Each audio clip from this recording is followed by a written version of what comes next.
mahal. Itu hari ini kita tidak hanya akan bicara soal pompa, kita akan berbicara juga mengenai bagaimana petani bisa lebih mandiri energi, bagaimana biaya operasional bisa ditekan, dan bagaimana teknologi energi surya bisa menjadi solusi nyata, bukan hanya sekedar teori.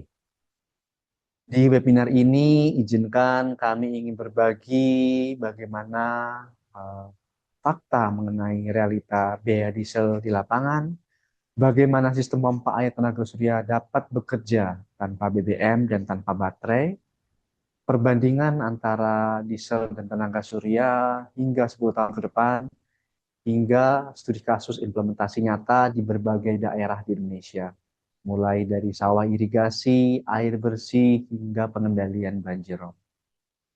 Kami di Siriakua, teknologi terbaik bukan teknologi yang rumit, tapi teknologi yang bisa dipakai di lapangan, yang bisa mengurangi beban operasional dan benar-benar bisa membantu masyarakat bertahan dan berkembang.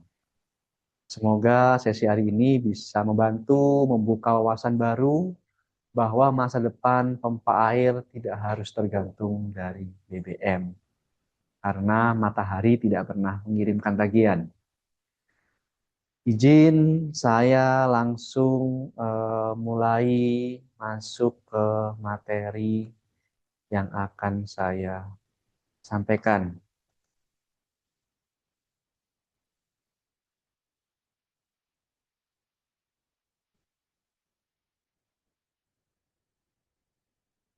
Sudah terlihat ya Bapak Ibu? Jadi BBM naik terus.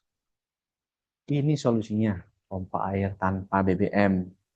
Mungkin sebelum masuk lebih dalam, izinkan kami memperkenalkan diri terlebih dahulu. Saya Ardianto, di PT Aqua Teknologi Indonesia. Kami adalah sole agent resmi untuk Lawrence Pump di Indonesia. Dan Lawrence ini masuk ke Indonesia sejak tahun 2007. Berdirinya sendiri sejak tahun 1993. Di Indonesia sudah cukup lama, hampir 2 tahun. Dan untuk skup kami adalah di Suryakua, kami adalah prinsipal yang mana kami menghandle untuk sosialisasi, edukasi, market regulation, dan after sales. Nah, izinkan kami membagi acara webinar ini di 3 bagian utama, yaitu yang pertama kita akan membahas realita lapangan, bagaimana BBM naik dan dampaknya. Yang kedua adalah bagaimana cara kerja pompa air tanpa BBM ini. Dan yang ketiga adalah bagaimana hitungan untung rugi dan studi kasusnya. Untuk harga BBM, kita sudah merasakan sendiri ya, untuk harga solar industri naik 2 kali lipat dalam waktu 6 tahun, 118%. Jadi banyak mungkin di antara kita yang menggunakan kendaraan bermotor, yang menggunakan diesel, sudah mulai merasakan dampaknya. Akan tetapi tidak hanya di situ saja, bahkan industri-industri juga merasakan dampaknya. Pun juga rekan-rekan di petani, karena otomatis karena banyak rekan-rekan petani yang bergantung kepada BBM subsidi dari pemerintah pun. Sepertinya BBM bersubsidi ini juga tidak kuantitinya dibuka ataupun dibuat sebanyak yang bisa diterima market, karena akan banyak market yang beralih ke BBM subsidi. Nah, ini menyebabkan banyak hal.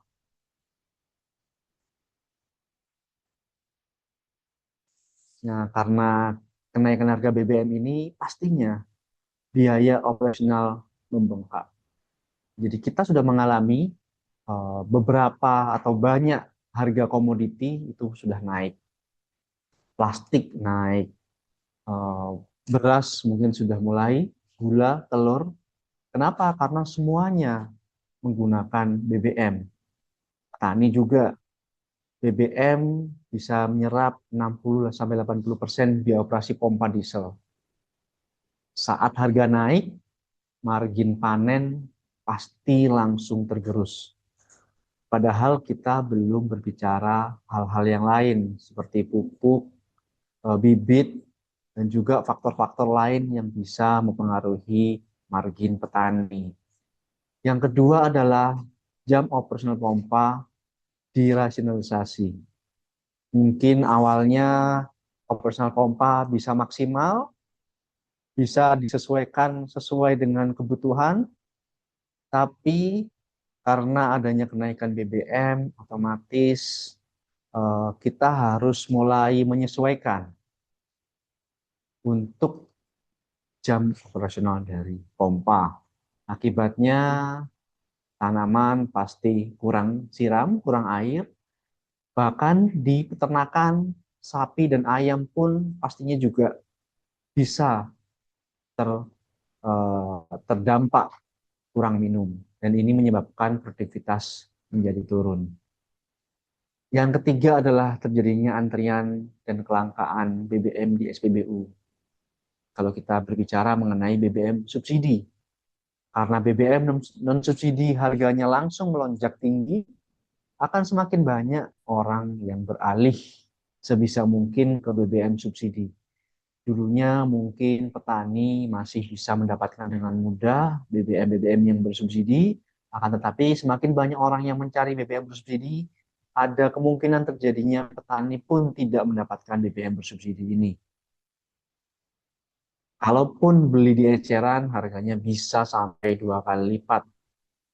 Dan ini menyebabkan faktor yang terakhir yaitu resiko gagal panen. Air yang berkurang, irigasi terputus, ini bisa mengakibatkan faktor resiko yang paling tidak kita inginkan yaitu terjadinya gagal panen. Nah, ini sebetulnya bisa kita solusikan menggunakan pompa air tanpa BBM. Kita menggunakan sumber energi dari matahari, sistem yang sederhana, dan bisa beroperasi setiap hari selama matahari bersinar, tanpa BBM, tanpa SPBU, tanpa genset. Dan pompa air tenaga surya ini sebetulnya sangat sederhana. Kita hanya eh, ada 5 komponen dasar untuk sistem pompa air tenaga surya ini bekerja. Yang pertama pastinya sumber energi itu sendiri, matahari. Kita di Indonesia mendapatkan energi gratis, melimpah, hingga 4,8 kilowatt hour per meter persegi rata-rata harian. Ini cukup tinggi kalau kita bandingkan di negara-negara lain. Kita di Indonesia mendapatkan cukup banyak. Nah, yang kedua adalah dari sinar matahari, pastinya kita butuh panel surya untuk mengkonversi dari sinar matahari menjadi sinar DC, listrik DC, yang digunakan untuk pompa bekerja.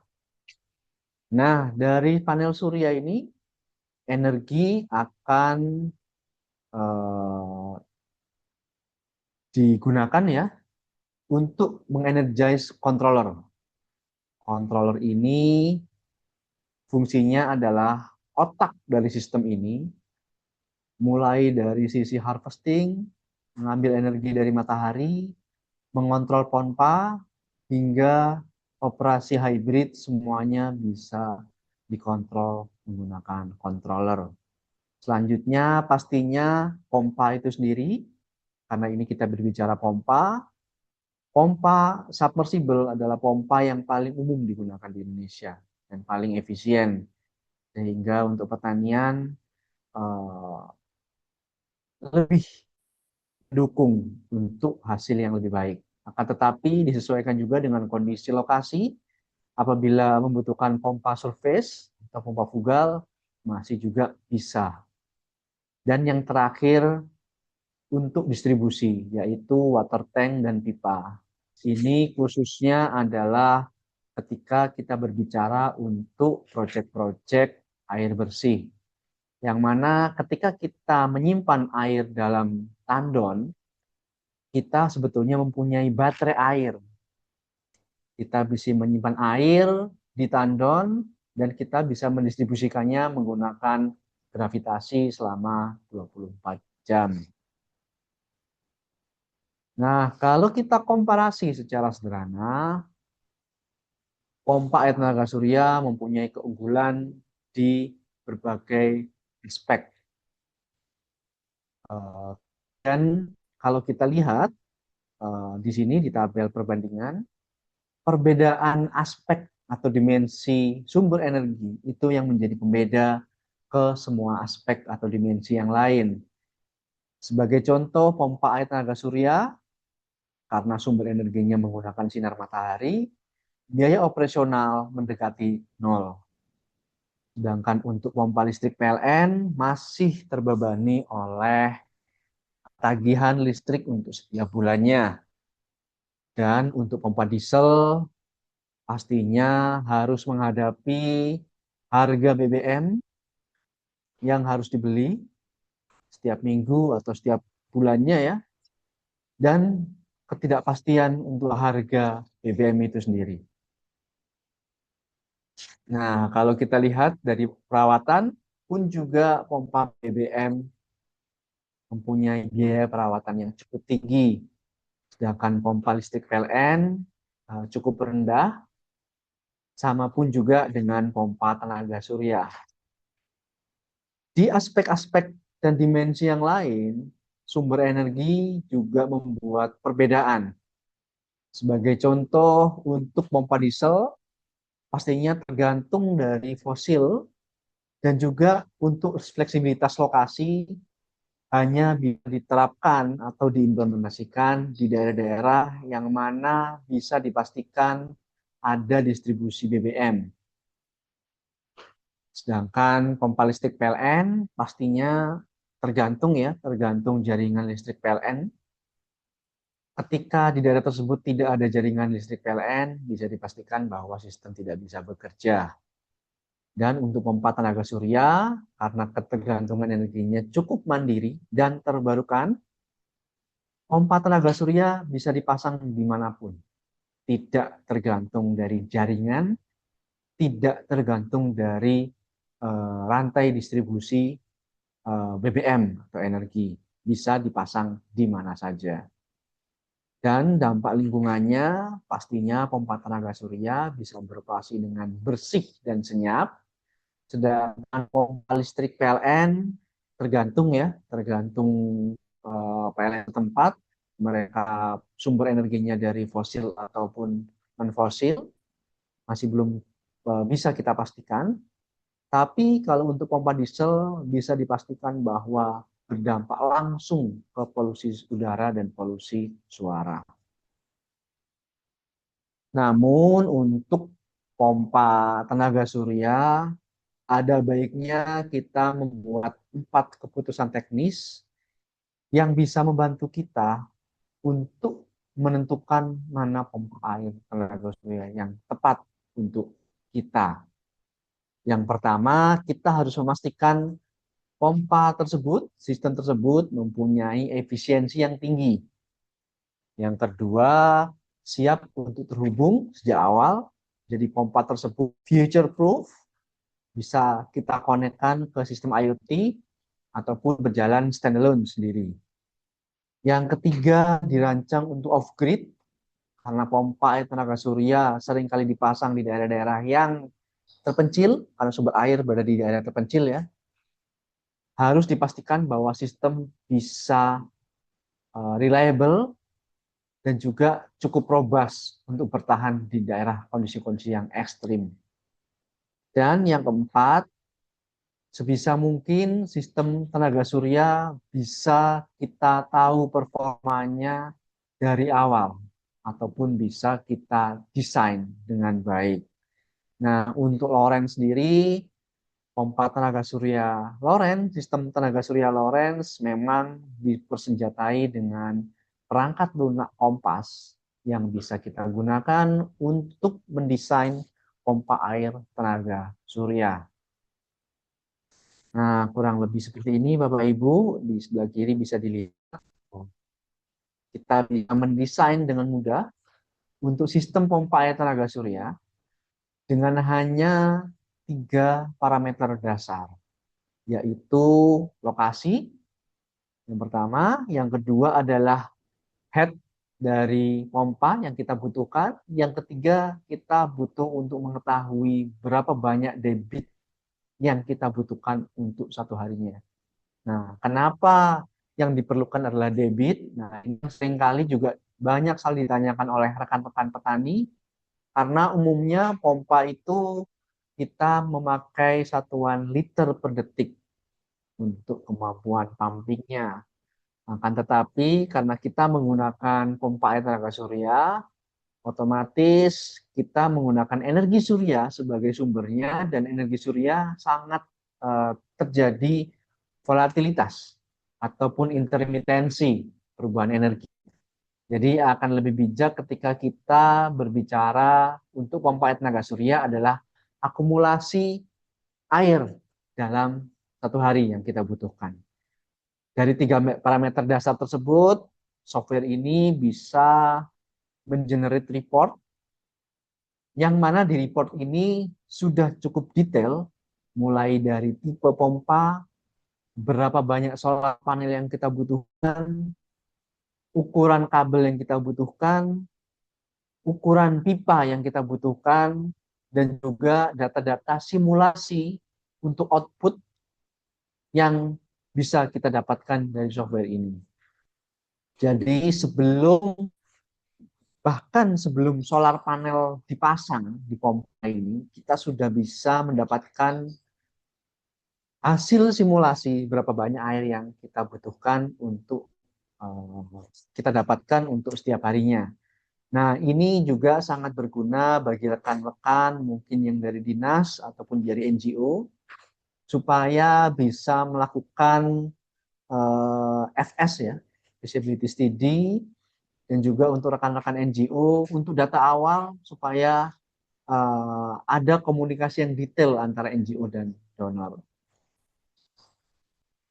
Dan juga kita harus mencari untuk solusi pompa ya yang mempunyai ring katalog yang cukup luas. Jadi pompa sistem tersebut bisa memberikan solusi dari sistem yang paling kecil hingga yang paling besar untuk skala pertanian besar. Nah, ini juga bisa dideliver oleh sistem Lorentz. Karena Lorentz ada yang mulai dari portable kits yang 200 watt, 700 watt, hingga kita ada yang paling besar adalah hingga 100.000 watt. Nah, bagaimana kalau kita melakukan perhitungan kasar, untung ruginya seperti apa antara pompa diesel dengan pompa solar energi, pompa tenaga surya dalam waktu 10 tahun ke depan. Nah, untuk pompa diesel pastinya investasi awal cukup terjangkau, akan tetapi kita dibebani oleh biaya energi yang cukup mahal untuk operasional. Kalau kita lihat di sini angkanya 3,5 sampai 5 juta untuk simulasi terburuk ya, BBM non subsidi dan kondisi pompa genset yang mana terdegradasi terus secara performa dalam waktu 10 tahun. Memang ketika pertama kali dibeli, genset masih perform, pompa masih perform, mesin masih perform, mungkin hanya bisa menghabiskan 1 liter per jam.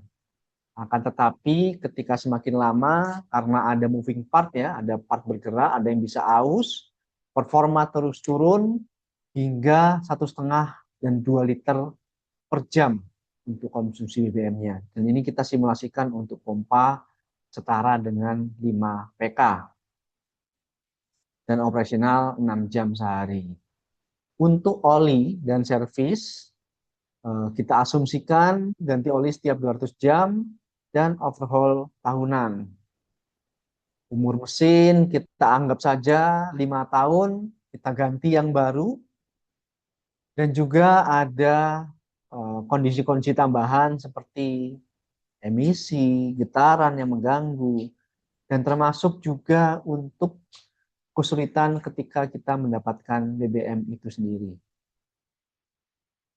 Nah, kalau kita bandingkan dengan pompa tenaga surya, untuk capex di depan memang cukup tinggi, akan tetapi untuk operasional bisa dipastikan bahwa operasional dan maintenance itu jauh lebih rendah daripada pompa diesel ataupun pompa listrik. Servis minimal karena pompa air tenaga surya ini tidak ada moving part di sisi energinya, jadi kita hanya perlu membersihkan solar panel 2 kali setahun, cek controller dan pompa mungkin 1 kali setahun, tergantung dari kondisi air. Untuk solar panel juga cukup lama ya, garansinya 25 tahun. Sedangkan untuk sistem Lawrence sendiri, kita juga ada garansi. Tapi mungkin ini kurang sesuai. Untuk sistem garansinya di 2 tahun.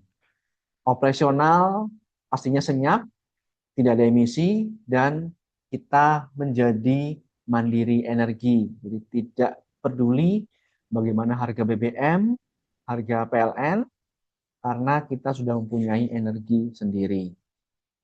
Nah, dengan komparasi harga total ownership cost untuk 10 tahun tadi, kita bisa melihat payback medianya di 3,2 tahun. Untuk hemat per tahun hingga 45 juta. Dan total dalam 10 tahun kita bisa berhemat hingga 200-an juta. Jadi memang ini menjadi alasan yang lebih rasional untuk kita beralih ke energi terbarukan, khususnya di pompa air tenaga surya. Nah, untuk pompa tenaga surya Lawrence sendiri memang kita ada banyak sekali. Ada PS2, ada PSK3, dan juga ada Smart Tap. PS2 mungkin untuk skala kecil ya, kecil menengah. PSK 7 kW hingga 100 kW. Untuk Smart Tap ini untuk water distribution. Mungkin belum banyak yang menggunakan juga di Indonesia. Nah, izinkan kami juga untuk memberikan sedikit portofolio mengenai proyek-proyek kami yang dilakukan oleh distributor-distributor kami. Ada di Sumba Barat Daya, kerjasama dengan TNI, terus ada juga kerjasama dengan Kementerian PUPR di Maluku Barat Daya, ada juga di Maluku untuk proyek air bersih. Untuk air bersih memang rata-rata tidak terlalu besar dibandingkan dengan kita proyek-proyek untuk pertanian. Nah, ini ada proyek-proyek pertanian, mungkin izin saya tampilkan yang cukup besar ya.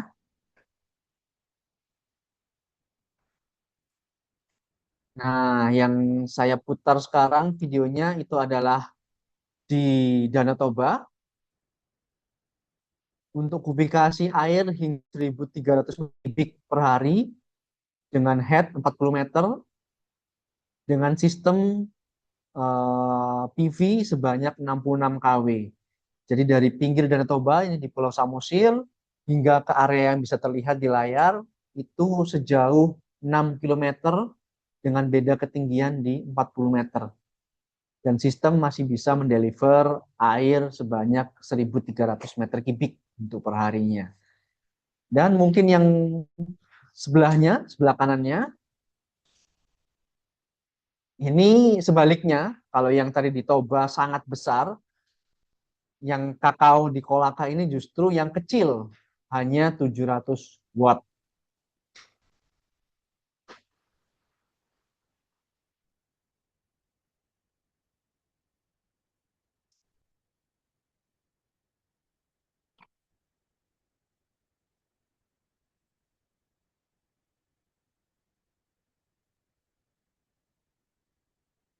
Jadi pompanya cukup simpel ya, hanya 700 watt, solar panel hanya 3 lembar. Akan tetapi karena penggunaan irrigation yang sangat efisien, bisa memberikan dampak yang cukup tinggi ya kepada para petani.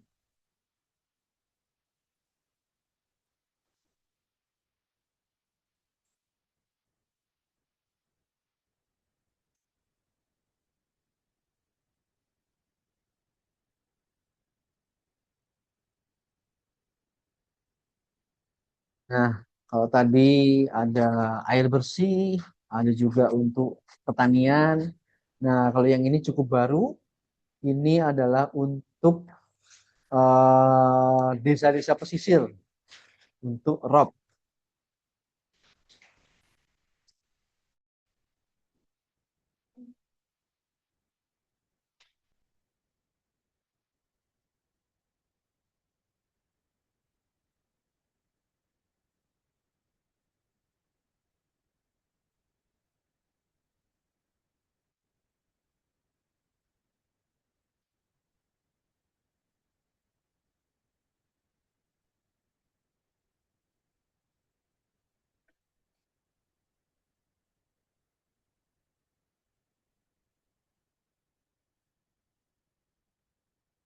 Air tenaga surya PATS di Desa Sayung Demak sebagai langkah awal mengurangi ketergantungan pompa berbahan bakar minyak dalam penanganan ROP di wilayah pesisir. Pompa berbasis energi surya ini menjadi bagian dari sistem pengendalian banjir yang mampu menekan biaya operasional dan ramah lingkungan.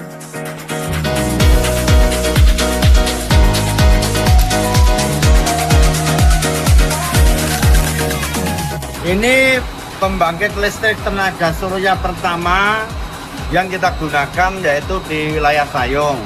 Kita juga koordinasi dengan Bupati. Nanti ada beberapa tempat lain akan kita pasangin solar panel. Satu untuk mengurangi biaya solar yang tinggi. Kemudian yang kedua, lebih murah dan efektif, perawatannya gampang. Kemudian yang ketiga, memang wilayah Sayung sini kan memang daerah cekungan, jadi memang alternatif yang paling pertama yaitu pompa.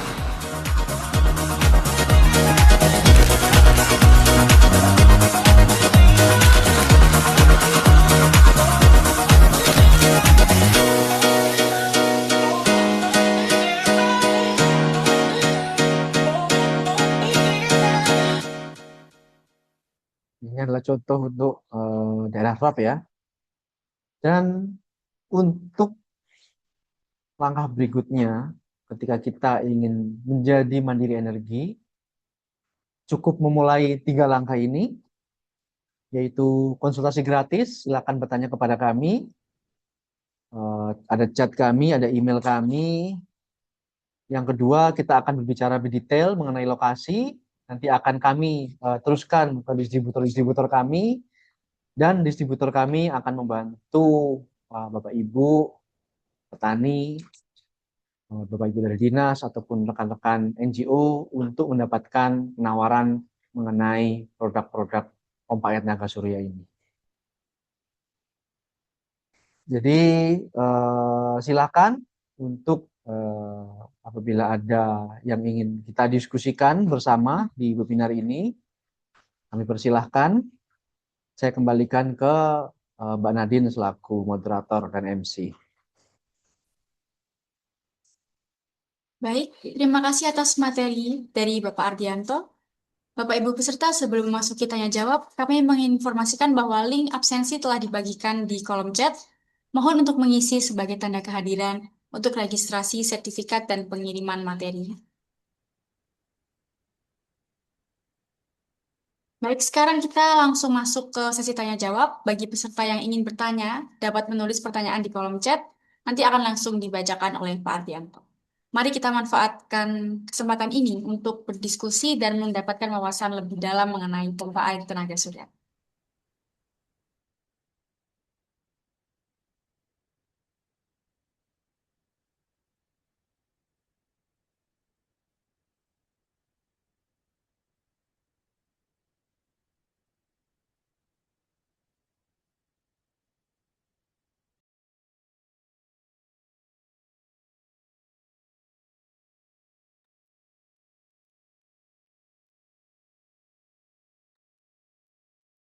Ya, Mbak Nadine minta tolong, sepertinya Pak Petrus sudah ada pertanyaan itu.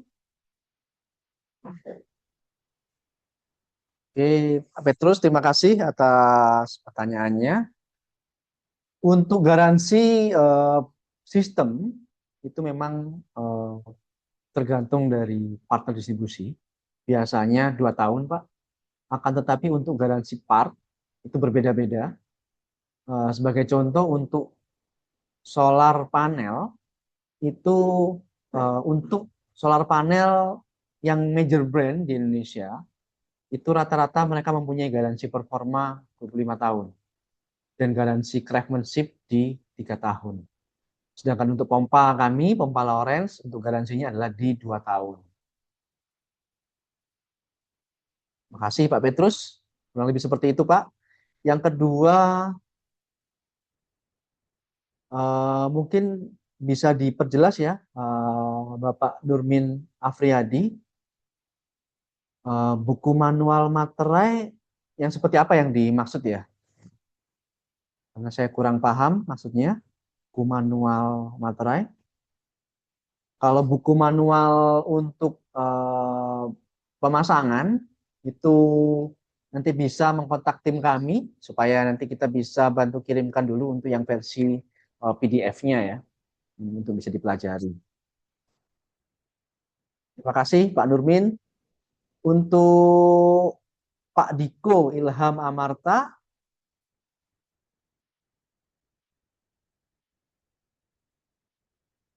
mungkin bisa diperjelas Pak, gambaran seperti apa ini, apakah topologi sistem atau seperti apa?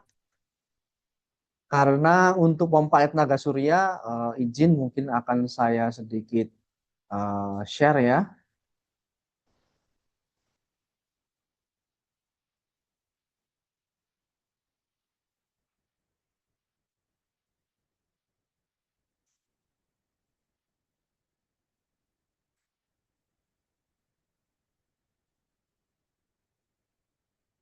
Saya akan sedikit share untuk gambaran sistemnya ya.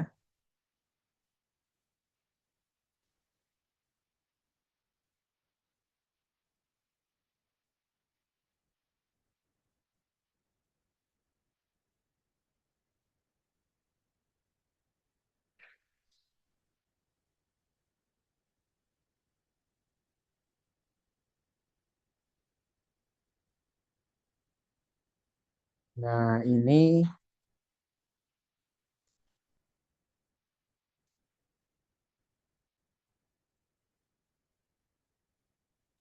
oke, apakah sudah terlihat?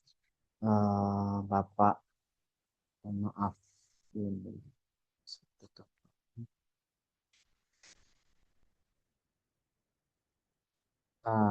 Saya fokuskan share-nya ke dokumen supaya terlihat. Nah, apakah sudah terlihat untuk Pak Diko? Jadi kurang lebih seperti ini Pak Diko untuk gambaran sistem layout dari pompa air tenaga surya. Jadi sangat simpel ya, dari solar panel mengenergize langsung ke controller, dan dari controller langsung digunakan untuk mengenergize motor di pompa. Dan kita umumnya menggunakan pompa submersible ya, yang sering dipakai untuk di Indonesia. Mungkin sekitar 80% pompa kami terpakai untuk pompa submersible, dan 20% untuk pompa surface atau sentrifugal. Jadi di sini juga bisa dilihat banyak sekali sensor-sensor yang bisa digunakan ya. Yang di dalam sumur jelas kita ada dry run sensor, bahasa kita namanya well probe. Terus di tandon juga ada, kita bisa pasang flow juga, untuk monitor flow-nya, pressure juga bisa kita pasang, dan banyak juga perangkat-perangkat untuk protection seperti surge protection untuk di sensor dan juga di PV disconnect itu juga ada SPD-nya. Jadi kurang lebih seperti ini gambarannya, Pak. Mungkin saya akan ini ya, coba chat.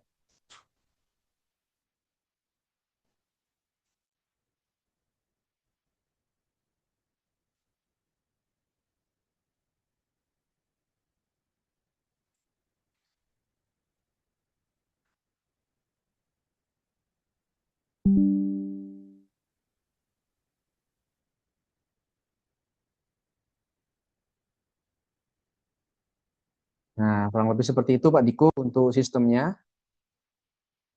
Untuk Pak Petrus,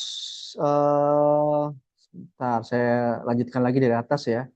Untuk eh, kontak kami ada tadi di slide paling akhir. Nanti sepertinya slide dikirimkan juga ya ini ya, Pak Tim ya. Slide juga dikirimkan, akan tetapi nanti untuk harga, mohon izin untuk harga akan dibantu oleh tim dari distributor Pak, karena kami dari Surya Aqua untuk prinsipal tidak melakukan penjualan. Jadi nanti harga akan disupport oleh teman-teman distributor. Nanti akan kami sambungkan, akan kami share untuk kontak-kontak distributor kami.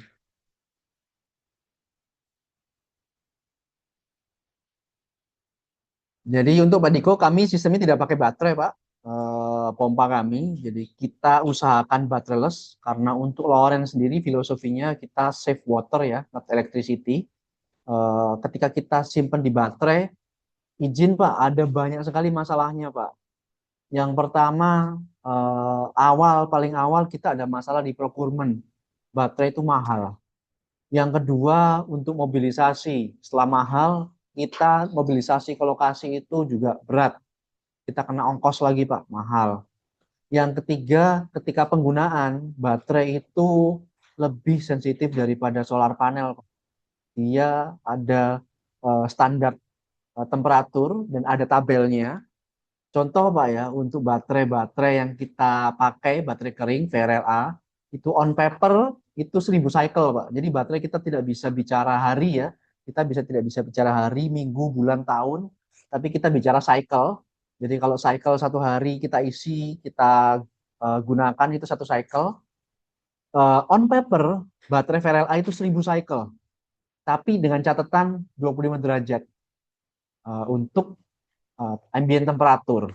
Nah, tapi kita di Indonesia, ambient temperatur bisa tinggi, cell temperatur bisa tinggi, yang tadinya 1000 cycle bisa menyusut hingga 500 cycle.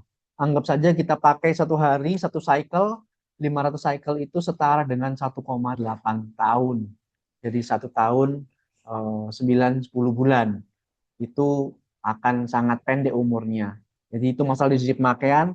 Setelah pemakaian pun baterai juga menjadi masalah. Tolong diingat bahwa baterai termasuk limbah B3 dan tidak selayaknya baterai dibuang dengan sembarangan. Harusnya di area-area khusus limbah B3. Itu juga kita harus mobilisasi dari site kita ke area pembuangan B3. Itu sudah ongkos lagi. Jadi ongkosnya itu kalau di total akan lebih bijak ketika kita menggunakan ongkos tadi itu semuanya untuk membuat reservoir atau water tank, dan juga kita perbesar untuk sistem pompanya sehingga untuk penggunaan pagi, siang, sore, malam sudah tercover untuk di water tank itu, dan pompanya kita desain bagaimana caranya setiap hari bisa mengisi air secara maksimal di water tank. Untuk pembelian unit pastinya bisa Pak Petrus, tapi nanti izin minta tolong koordinasi dengan tim dari distributor kami Pak. Mereka pasti mensupport. User manualnya izin Pak Diko, nanti silakan kontak tim kami yang ada di nomor tadi, atau mungkin izin saya tampilkan ya.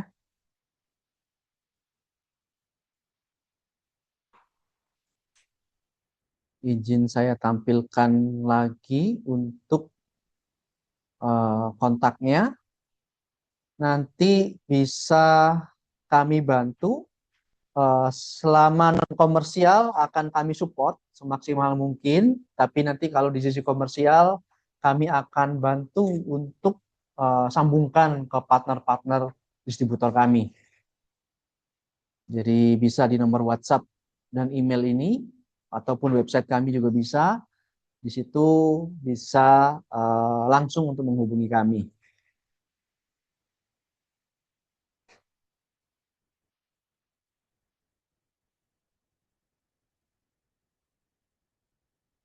Nurmin, untuk mendung masih berfungsi, Pak. Karena pompa tenaga surya kita tidak dari panasnya ya, kita dari cahaya matahari. Dan kalaupun mendung, sebetulnya untuk cahaya matahari kita tidak bisa mengandalkan mata ya untuk memastikan berapa energi yang ada.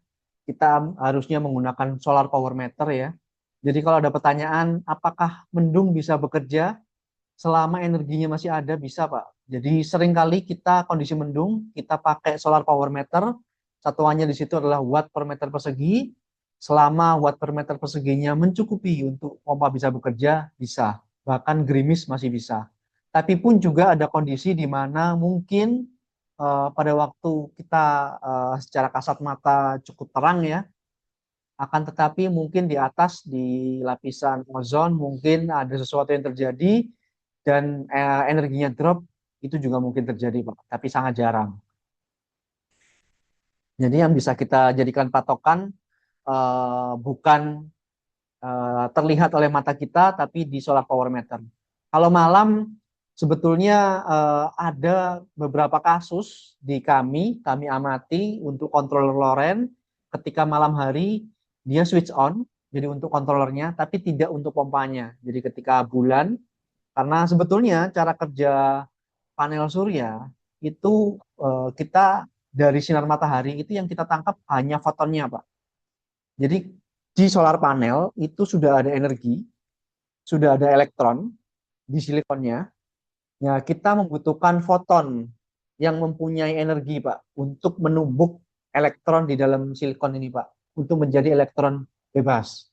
Nah, elektron bebasnya inilah yang kita namakan arus listrik. Jadi dari matahari, fotonnya ini, karena matahari pastinya ada reaksi termonuklir ya di sana ya, dan memancarkan foton dengan momentum, jadi ada energinya, itu yang menumbuk elektron di dalam silikon dan menyebabkan itu menjadi elektron bebas, Pak. Nah, itu yang menjadi arus listrik di solar panel. Jadi selama itu ada, solar panel pasti bisa tetap mengenergize energi. Oke, saya kembalikan mungkin ke Mbak Nadine.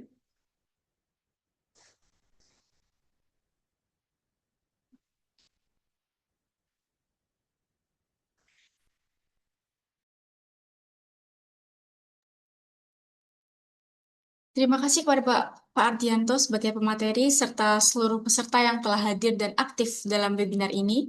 Semoga ilmu yang kita peroleh hari ini bermanfaat dalam mendukung pemanfaatan energi terbarukan untuk irigasi swasembada pangan.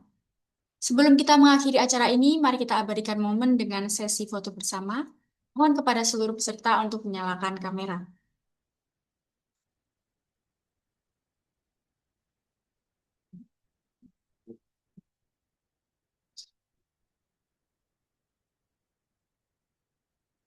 Baik, untuk tim media ini ada satu layar ya. Saya hitung 1, 2, 3.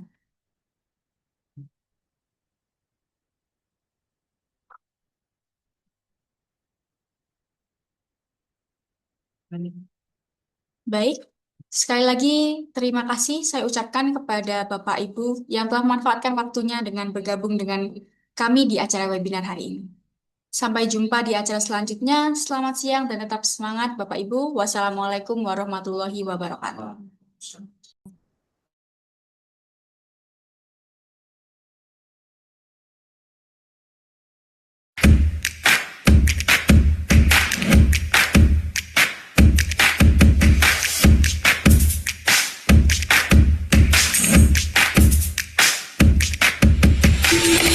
Pada tahun anggaran 2025, Balai Wilayah Sungai Sumatera I mendapatkan alokasi dana Inpres tahap kedua untuk program jaringan irigasi air tanah atau JIAT di beberapa lokasi.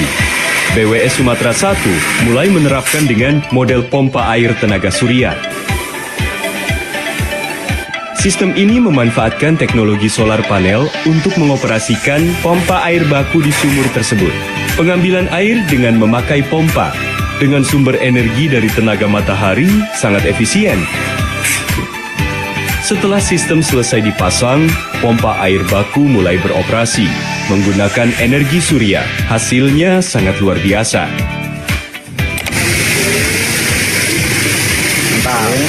Desa Ulengeu, lokasi 2, air sudah keluar. Gimana Pak? Bersih Pak? Bersih, aman ya?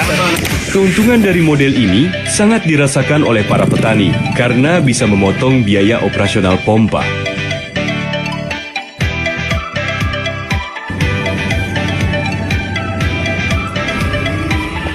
Sistem ini juga dilengkapi dengan fitur monitoring yang dapat memantau kinerja sistem secara real time, sehingga memudahkan perawatan dan pemeliharaan.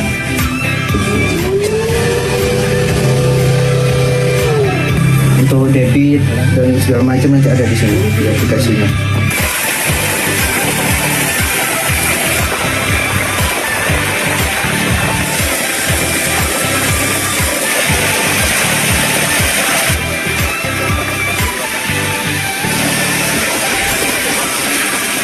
Para masyarakat dan petani cukup hanya memelihara bangunan dan jaringan irigasinya saja tanpa harus mengeluarkan biaya bahan bakar minyak atau membayar rekening listrik.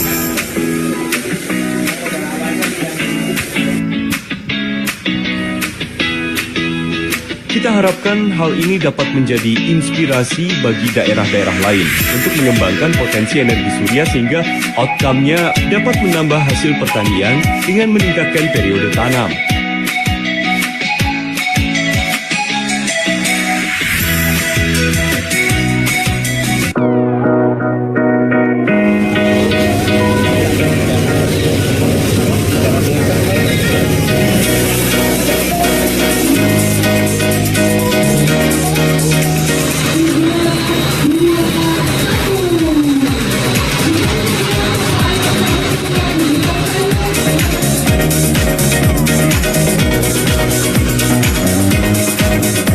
Gubernur Jawa Tengah Komjen Pol Purnawirawan Dr. Andes Ahmad Lutfi STMK meresmikan pompa air tenaga surya PATS di Desa Sayung Demak sebagai langkah awal mengurangi ketergantungan pompa berbahan bakar minyak dalam penanganan rob di wilayah pesisir. Pompa berbasis energi surya ini menjadi bagian dari sistem pengendalian banjir yang mampu menekan biaya operasional dan ramah lingkungan.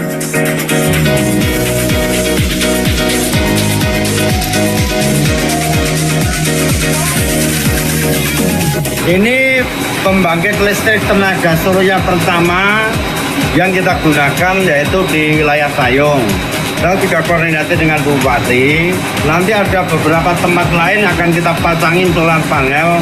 Satu untuk mengurangi biaya solar yang tinggi. Kemudian yang kedua, lebih murah dan efektif, perawatannya gampang. Kemudian yang ketiga, memang wilayah Sayung sini kan memang daerah cekungan, jadi memang alternatif yang paling pertama yaitu pompa.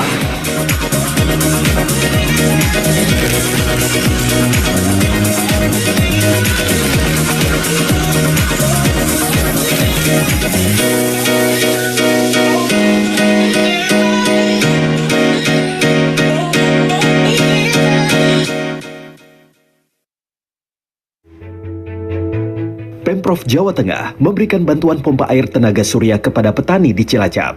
Menurut Kepala Dinas ESDM Provinsi Jawa Tengah, Agus Sugiharto, bantuan pompa air tenaga surya ini merupakan salah satu program untuk masyarakat kurang mampu dalam membantu kegiatan usahanya dan untuk mengurangi ketergantungan terhadap energi fosil. Untuk mengurangi ketergantungan masyarakat kita terhadap energi fosil.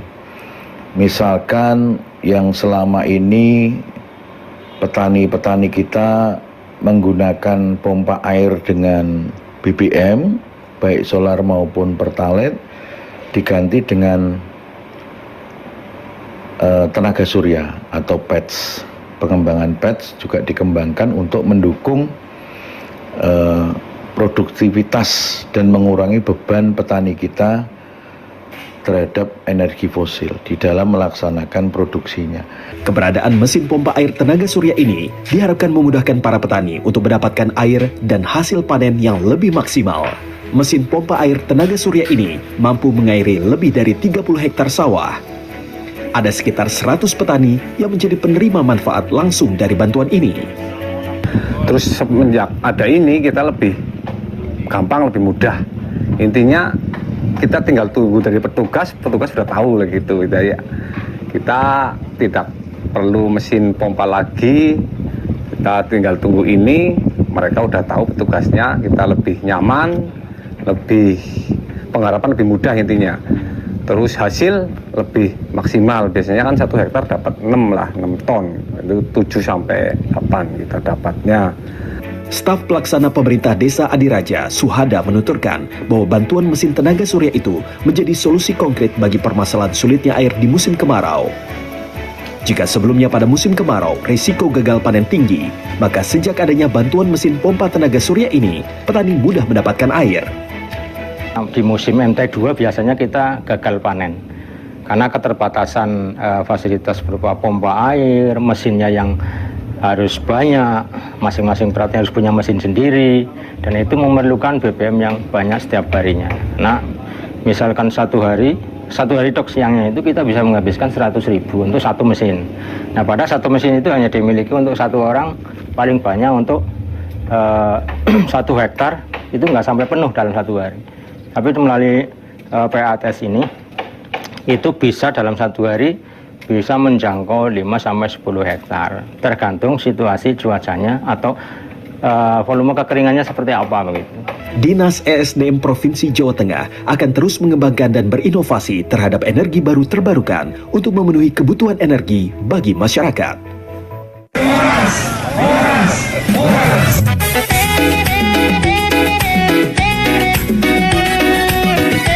Bupati Samosir Vandiko Timoteus Gultom bersama Kepala Dinas Perindustrian Perdagangan Energi dan Sumber Daya Mineral Provinsi Sumatera Utara, Mulyadi Simatupang, resmikan PLTS Pompa Air Irigasi di Desa Sinaga Uruk Pandiangan, Kecamatan Nainggolan. Peresmian PLTS Pompa Air Irigasi yang berlangsung di Desa Sinaga Uruk Pandiangan ini juga dihadiri oleh Kajari Samosir Karya Graham Hutagaol, Asisten 3 Arnold Sitorus, Kepala Dinas Ketapang dan Pertanian Tumiur Gultom, Kadis Kominfo Immanuel Sitanggang, Camat Nainggolan Tino Nainggolan, Kades Sinaga Uruk Pandiangan Simpson Sinaga, dan juga tokoh masyarakat Ebenezer Situmorang, Pahala Sinaga bersama masyarakat penerima manfaat, serta Kepala Desa sekecamatan Nainggolan. Dari kami Pak Pemerintah Kecamatan Nainggolan sangat bersyukur dan berterima kasih untuk program ini. Kami sangat bersyukur, inilah lahan yang sering dulu Pak kering dan juga gagal panen. Ini dari mulai atas sana sampai ke ujung tepi danau Pak. Jadi kalau hujan datang setelah ditanam, habis itu udah nggak jelas lagi. Kalau hujan datang puji Tuhan nggak datang kekeringan seperti itu loh Pak. Tapi setelah ada ini pompa air, hampir 100% udah terbuka ini Pak. Lahan itu semua sudah ditanam sekarang. Yang sebelumnya lahan itu kalau menggunakan hujan hanya 70% yang bisa ditanam. Sekarang sudah ada air ini Pak, bisa hampir 100% sudah terbuka sekarang Pak semenjak ada air ini. Jadi ini Pak pompanya tenaga surya, sumber airnya dari danau, panjang pipanya itu kurang lebih 1,6 sampai 1,8 km. Ditanam di dalam lahan masyarakat. Hal yang sama juga disampaikan oleh Kepala Desa Sinaga Uruk Pandiangan. Gubernur kepada Bapak Bupati Samosir yang mengawal anggaran ini bisa sampai ke desa kami Pak.